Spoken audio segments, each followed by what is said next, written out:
हम लोग जो आए हैं आचार्य बंधु या आचार्य बने हैं, हम लोग का मुख्य उद्देश्य है शिक्षा, और शारीरिक शिक्षा उसी शिक्षा का एक भाग है।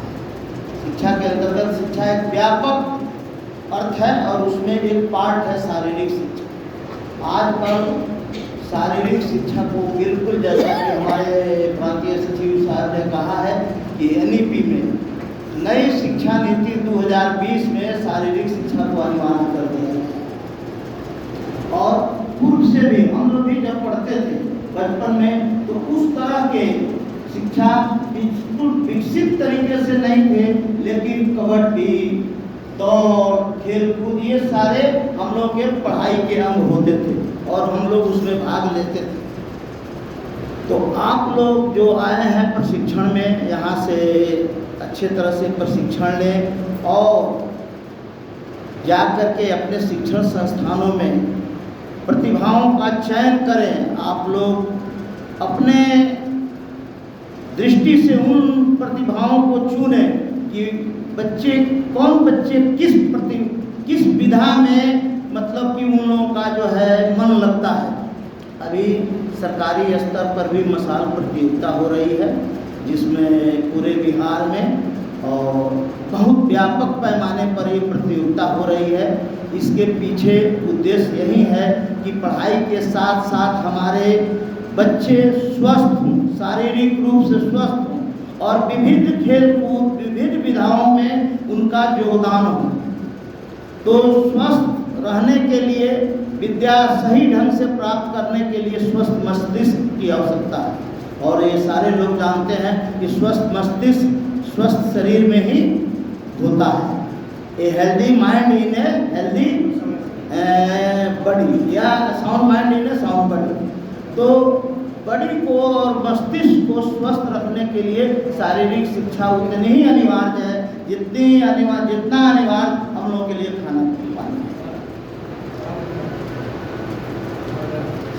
शारीरिक शिक्षा के अंतर्गत जितने भी तरह के खेल कूद आते हैं, जैसा कि सचिव साहब ने बताया, क्रिकेट है, वॉलीबॉल है, बैडमिंटन है, आपको फुटबॉल है, और इन सारे केवल हम लोग पढ़ लिख कर ही नहीं आगे बढ़ सकते हैं, नाम नहीं कमा सकते हैं, बल्कि शारीरिक शिक्षा और खेल कूद के माध्यम से भी हम लोग अपना नाम रोशन कर सकते हैं, अपने संस्थाओं का नाम रोशन कर सकते हैं और अपने आप को गौरवान्वित कर सकते हैं। अगर एक विधा में भी किसी एक विद्यार्थी को हम लोग आगे बढ़ा दिए, प्रांतीय स्तर पर अगर उसका चयन हो जाता है, तो उस संस्थान का, उस गुरु का नाम जो है बिल्कुल ही उज्जवल हो जाएगा।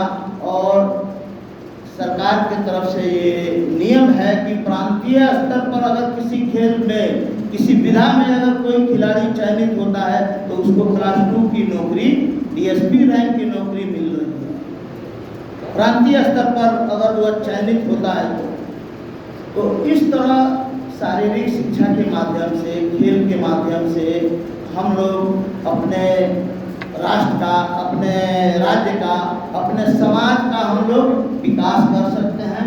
शिक्षक जो है केवल शिक्षा ही नहीं देते हैं, बल्कि आप एक नई पीढ़ी का निर्माण करते हैं, अगली पीढ़ी का हम लोग निर्माण करते हैं।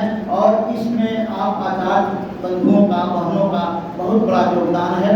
और सरस्वती शिशु मंदिर विद्या भारती संस्थान जो है शिक्षा के क्षेत्र में एक अग्रणी भूमिका निभा रहा है, एक अलग स्थान है। किसी भी अन्य कॉन्वेंट से, कहीं से किसी मामले में कम नहीं है हमारे विद्या भारती के संस्थान। और सबसे बड़ी बात है कि हमारे यहाँ संस्कार की शिक्षा दी जाती है, जो अंग्रेजी विद्यालयों में, कॉन्वेंटों में वह चीज नहीं है। सरस्वती शिशु मंदिर, सरस्वती विद्या मंदिर में बच्चों को संस्कार की शिक्षा दी जाती है, जो हमारे चरित्र निर्माण में काफ़ी सहायक होता है। अभी विद्यालयों में, चाहे आप लोगों के भी बच्चे कहीं अगर पढ़ते हों सरकारी विद्यालयों में या कॉन्वेंटों में, तो वहाँ केवल देखा जाता है कि may I come in sir, may I go out sir, good morning sir. लेकिन अभी सरस्वती विद्या भारती, चाहे सरस्वती शिशु मंदिर, ये जो विद्या भारती के अंतर्गत संस्थान है, इसमें सुबह प्रातः वंदन होता है, प्रणाम होता है। ये जो हम लोग का जो पूर्व का संस्कार है वही इसको पुनर्जीवित कर रहा है विद्या भारती संस्थान, इसको आगे बढ़ा रहा है।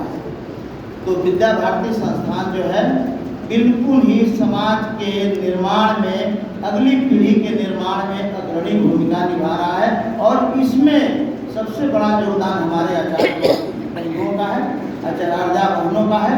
और मैं ये आप लोगों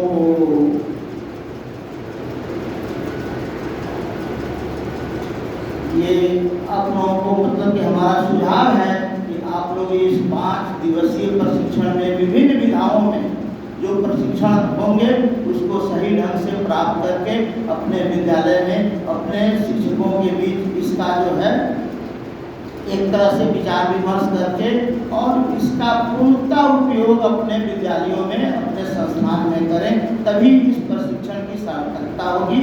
और हम लोग देखते हैं कि जैसे महाभारत में एक प्रसंग था, अर्जुन